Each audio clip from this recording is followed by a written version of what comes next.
Mga kapuso, kapapasok lang po na balita, naglandfall na ang bagyong Ramil sa Gubat, Sorsogon, ayon sa Pag-asa. Sa ngayon, mabagal ang kilos ito pakanluran. Kung mapapanatili ng bagyo ang kilos ito, maaari itong lumapit sa Polillo Islands umaga bukas at maglandfall sa Aurora bukas din. Magandang hapon mga kapuso, ramdam na sa mga lalawigan sa silangan ng bansa ang bangis ng bagyong Ramil bago pa ito tumama sa lupa. Sa Bicol, gaya sa Catanduanes, may paglilikas na ng mga residente. Mahigit 3,000 pasahero naman ang stranded sa mga pantalan dahil kanselado mga biyahe sa dagat. Mula sa Daet, Camarines Norte, nakatutok live si JP Soriano. JP. Ivan, Pia, pabugso-bugso na ang malalakas na ulan at malakas na hangin dito sa ating kinalalagyan sa isang bahagi ng Daet, Camarines Norte. Pero mas ramdam yan sa mga probinsyang kalapit dito na ayon sa Pag-asa ay dadaanan ng bagyong Ramil.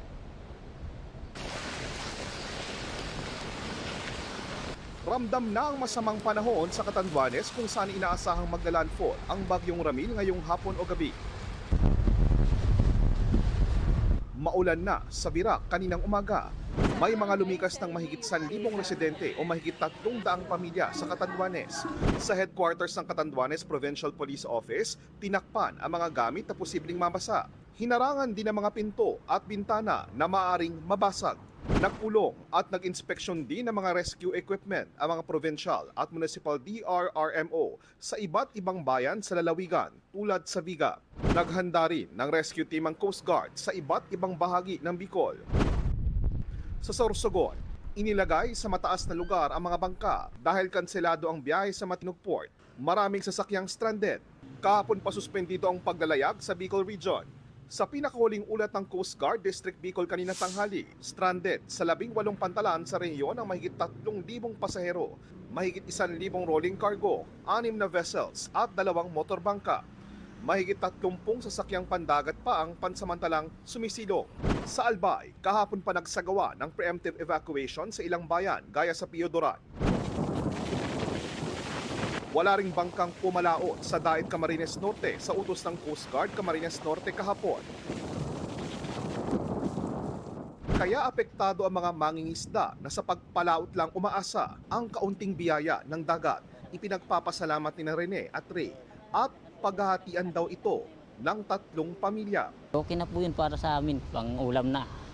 Para kahit papano, mabsa ng hindi kami mamumroblema ng panggabihan. Taga-coastal barangay si Rene, kaya pinaghahandaan na rin nila ang gagawing preemptive evacuation. Malakas ang buhos ng ulan sa Daet ngayong hapon. Halos wala na rin makita sa daan nang ikutin namin ang bayan. Sa Vinsons, minamadali na ng ilang residente ang pag-aayos ng kanilang bubungan. Nung nakaraan pong low pressure is natanggal na po siya diyan sa pagkakabit. Kaya po, nung pong nakaraang araw, umulan, may hangin, nalaglag na po siya. Napilitan na rin ang ilang magsasaka na anihin ang mga palay. Pag umulan pa pong maigi yan, masasayang na lang yung palay, madapa lang po. Mas kaunti po ang aanihin lugod. Inunahan na po namin maharbisin. Binabantayan ng PDRRMO ng Camarines Norte ang mga bayang madalas bahain. Yung threat nito, yung tubig, yung ulan, dadali ng tulan nito. Hindi natin inaalis yung possibility nga by late afternoon and early morning by tomorrow, doon na yung ng ulan, doon ang buhos ng ulan. At Ivan, matapos nga maglandfall sa Sorsogon ang bagyong Ramil, ay nag-abiso na rin ang electric cooperative na nagsusupply ng kuryente sa probinsya na posibleng mawalan ng kuryente dahil nga po sa lakas ng hangin habang binabaybay nito ang malaking bahagi ng Camarines Norte. At yan muna ang latest. Balik muna sa iyo, Ivan. Ingat at maraming salamat, JP Soriano. Sa gitna po ng paghahanda ng Aurora sa pagtama ng bagyong Ramil, ipinagbawal na roon ang pagpalaot ng mga mangingisda. Daan-daang pamilya rin sa mga coastal barangay ang target mailikas. Mula sa Baler, Aurora, nakatutok live si Jasmine Gabriel Galvan ng GMA Regional TV. Jasmine? Pia, sa mga oras nga na ito ay ramdam ng epekto ng bagyong Ramil dito sa Baler, Aurora. Mataas at malakas ng alon sa baybayin at pabugso-bugso na rin ang hangina. Maaga pa lang, abala ng mga mangingisda sa Dingalan, Aurora. Inayos nila ang kanilang mga bangka, inakyat sa seawall at itinali para di mapinsala ng alon at hanging dala ng bagyong Ramil. Nag-ikot din ang mga bantay dagat para tiyaking ligtas sa mga bangka. Makataas na po naman po sila lahat. Kanina pa naman po nung pagsabi ko po kanina nagtaas din naman po sila. May mga residente nagtali na bubungat kanilang bahay. Plano nilang lumikas bago gumabi. Kami po talagang lilikas mamaya kasi po may mga designated evacuation po kami, doon po kami pupunta. Kami po naggayak na po kami ng mga gamit. Batay sa latest forecast ng Pag-asa, maaring maglandfall sa Aurora ng umaga o hapon bukas. Target ng otoridad sa Dingalan na mailikas ngayong araw ang mahigit 800 pamilya na karamihan ay nasa tabing dagat. Babantayan din ng LGU ang mga barangay sa paanan ng bundok na delikado sa landslide. Kung magkakaroon po talaga ng malakas na ulan, maaari pong magkaroon ng landslide. So nagkakaroon po talaga tayo ng forced evacuation sa mga high-risk areas. Sa Baler, binawalan na rin ang pagpalaot ng mga mangingisda. Sa buong Aurora, kanselado ang tourist activities. Nakadeploy na rin ang mga rescue personnel sa iba't ibang lugar.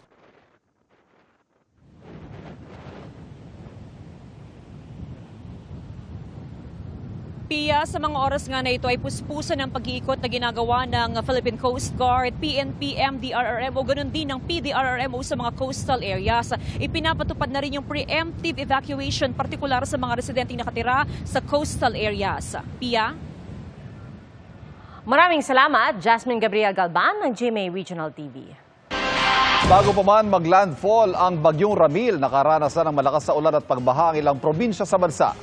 Nakatutok si Darlene Kai.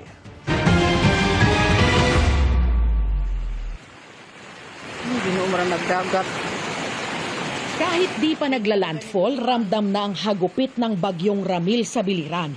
Gumising sa bumubulwak at rumaragas ang baha ang mga taga-barangay Sampaw sa Almeria, Biliran. Mabilis ding bumaba ang baha nang huminto ang ulan ayon sa barangay.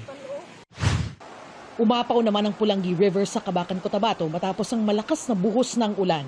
Inilikas ang mga residenteng nakatira malapit sa ilog.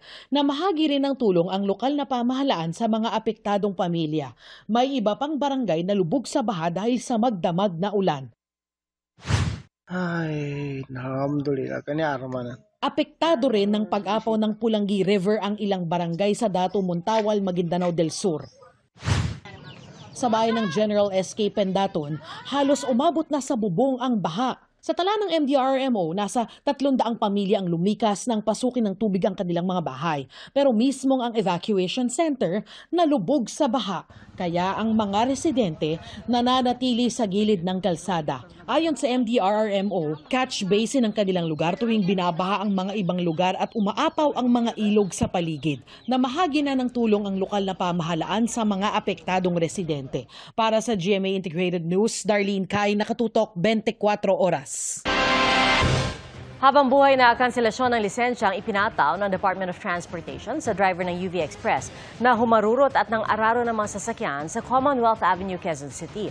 As sa DOTR, umamin ang suspect sa QCPD at LTO na nagshabu siya bago pumasada. Nakatutok si Bea Pinlac.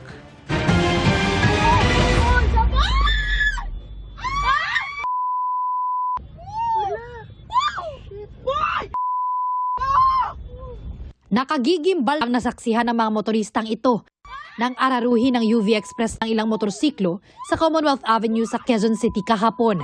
Ginit-git at hinarangan na ng truck ang UV Express pero hindi pa rin ito huminto.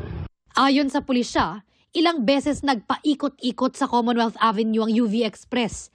13 motor at isang kotse ang binangga nito. Patay ang 26 anyos na delivery rider na yan matapos pumailalim at makaladkad ng UV Express.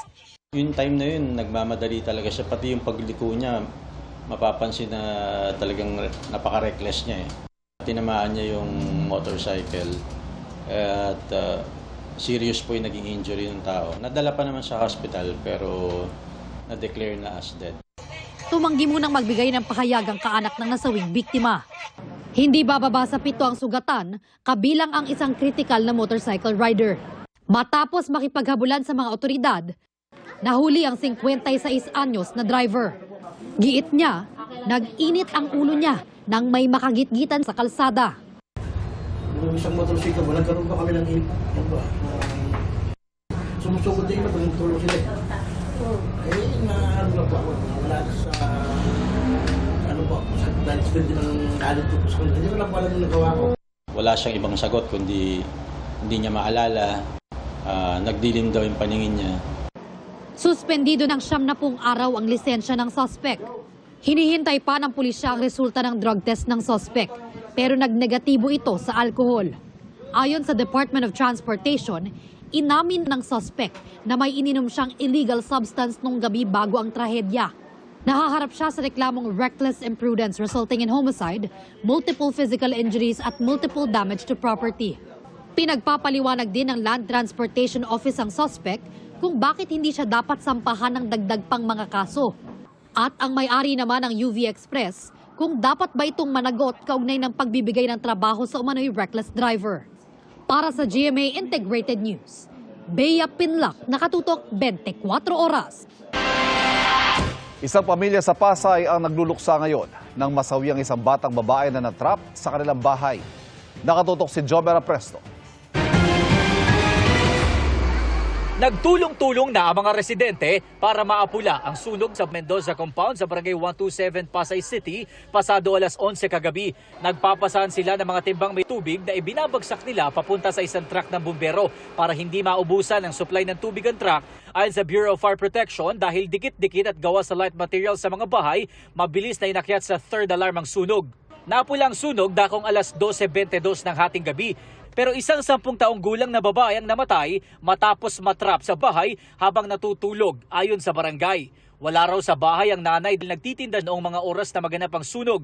Dito sa covered court ng Juan Sumulong Elementary School, pansamantalang manunuluyan ang mga residenteng nasunugan sa Barangay 127. Ayon sa barangay, papunta na ang mga modular tent na manggagaling sa lokal na pamahalaan para magamit ng mga apektadong residente. Si Soledad, walang gamit na naisalba. Inuna niya kasing ilikas ang kanyang 12 apo kasamang kanyang 5 anak. May sumigaw po ng sunog, nataranta na kami.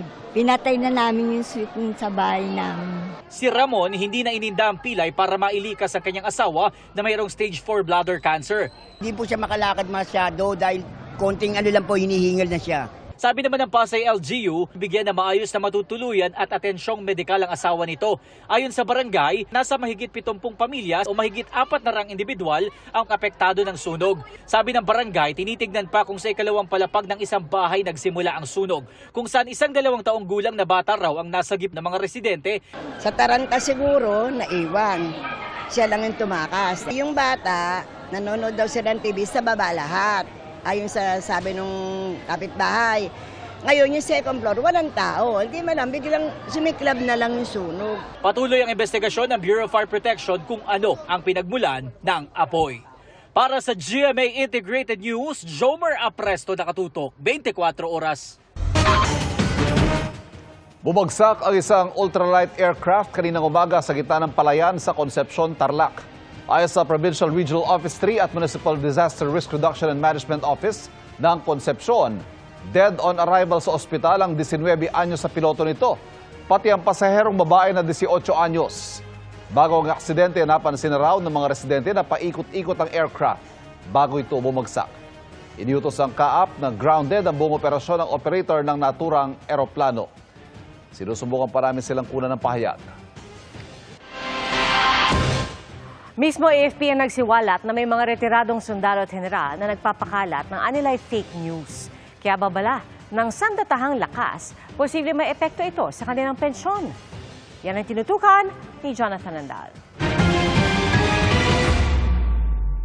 Sunod-sunod na mga peke at mapanlinlang na post online ang pinabulaanan ng sandatahang lakas nitong mga nakaraang linggo.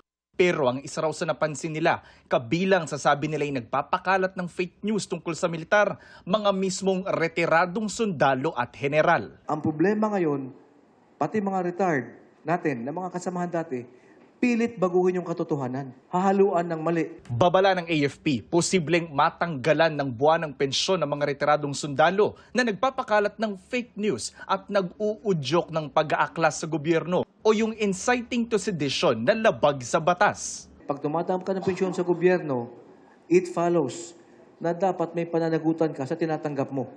So ito ay kasama sa pinag-aaralan ng ating mga legal officers ng AFP. Pwede silang mawalan ng pensyon, ganun po ba yun? If the legal channels determines that this is so, then we will follow. Ayon kay Rear Admiral Roy Vincent Trinidad ng Philippine Navy, karango niya o 2-star general ang pinakamataas na retired official na namonitor nilang nagpapakalat ng fake news. May buwan ng pensyon daw na 160,000 pesos kada buwan ang isang retired 2-star general. Panawagan ni Trinidad, huwag gamitin ang militar sa isyu ng korupsyon.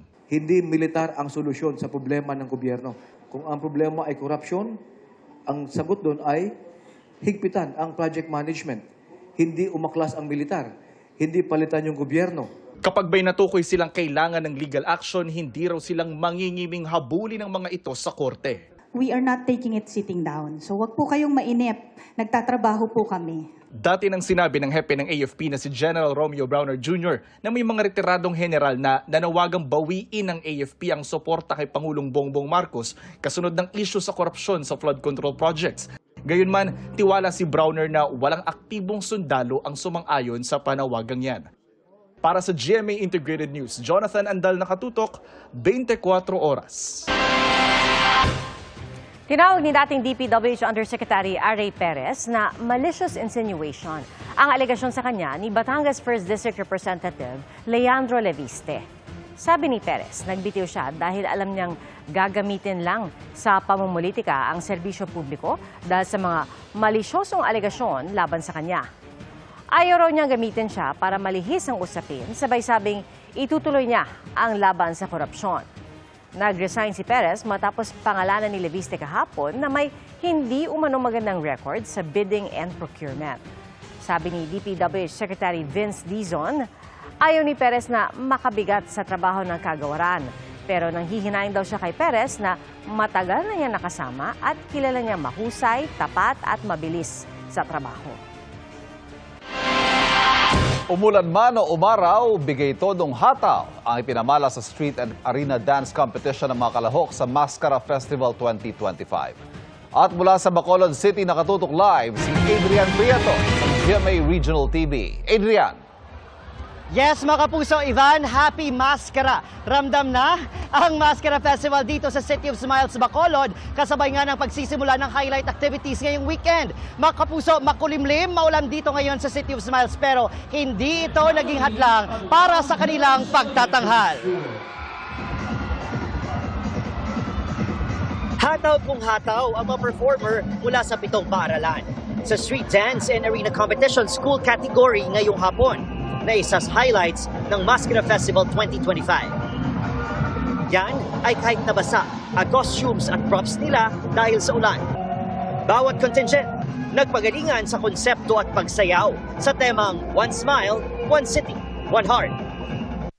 Di rin natinag ng ulan ang mga bisita at manonood. Kagabi, nagningning ang mga pangunahing kalsada sa Bacolod para sa Electric Mascara and Float Parade.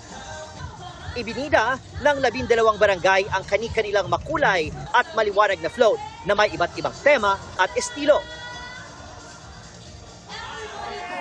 We have to show to the world that whatever happens, the show must go on. They had a meeting this morning because of the rain, no? So we asked them if ano yung decision nila, whether to move this or they will continue. So all of them decided na dapat tuloy yung schools category today. We also have to teach our next generation to be resilient. What's the meaning of resilient? More than just conquering storms in life, this is just rain.